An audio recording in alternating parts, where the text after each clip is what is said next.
ఏమి లేదండి. ఇప్పుడు మిథున్ రెడ్డి గారు చెప్పినట్టుగా మనము రాజకీయాలను పక్కన పెట్టేసి అందరం సమిష్టిగా కృషి చేద్దాము. తర్వాత తమిళనాడు వాళ్ళు ఎట్లయితే గనక వాళ్ళ రాష్ట్రం కోసం పోరాడుతున్నారో, ఏదైనా సమస్య వచ్చినప్పుడు అన్ని పార్టీలు ఏ విధంగా ఏకమవుతున్నాయో, ఆ విధంగా ఏకమయ్యి మనము కేంద్ర ప్రభుత్వం నుంచి ఈ నిధులు తెచ్చుకుందాము. ఇది ఏదైతే 150 అడుగులు ఉందో అది గనక అది చేయకపోతే గనక కనీసం ఆల్మోస్ట్ ఇప్పుడు 7,20,000 లీటర్లు ఎకరాలు అంటే 7,20,000 ఎకరాలకి సాగునీటి అందుతుంది. అట్లా చేయకపోవడం వల్ల 135 అడుగులు కట్టడం వల్ల కనీసం 3,20,000 ఎకరాలకి నీళ్లు లేకుండా పోద్ది, లాస్ జరుగుద్ది రాష్ట్రానికి ఈ పోలవరం ప్రాజెక్టు ద్వారా అని చెప్పేసి చెప్పడం జరుగుతుంది. అయితే ఇప్పుడు అంటే అంటే అనుకోవచ్చు మనం, అంటే ఏంటంటే 15 అడుగులు తగ్గిపోయినంత మాత్రానే 3,20,000 ఎకరాలకి నష్టం జరుగుద్దా అని చెప్పేసి మనం అడగవచ్చు. ఎందుకంటే ఇక్కడ ఇందాక మనం మాట్లాడుకున్నాము, ఏమని మాట్లాడుకున్నాము, ఈ వాటర్ లెవెల్ ఉంది కదా, డ్రా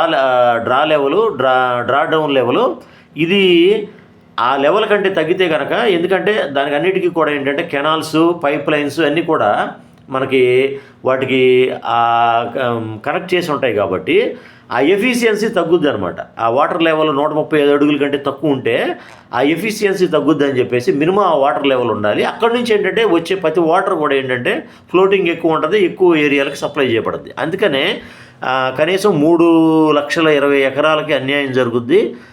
మనం ఇనిషియల్ స్టేజ్లోనే పోరాడాలి. ఎందుకంటే ఇప్పుడు ఈ కూటమి ప్రభుత్వం అంటే ఇప్పుడు బీజేపీతో అలయన్స్లో ఉంది కాబట్టి మనం అడిగితే ఇది పని అవుద్ది అని చెప్పేసి వాదన అనమాట చాలామందిలో.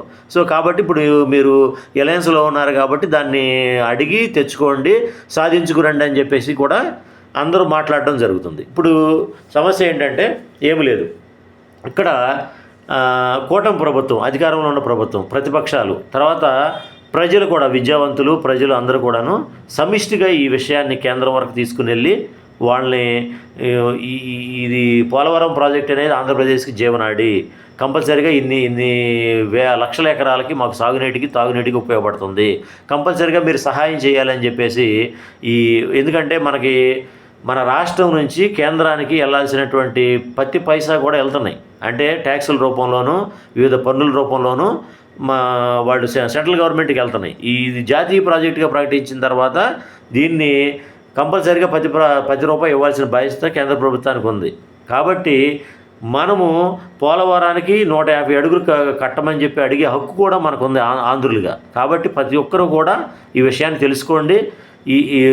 ముందు ఫస్ట్ ఆఫ్ ఆల్ మీరు ఈ వీడియోని చూడండి, ఈ వీడియోని లైక్ చేయండి, మీ 10 మందికి మీకు తెలిసిన వాళ్ళకి ఫార్వర్డ్ చేయండి.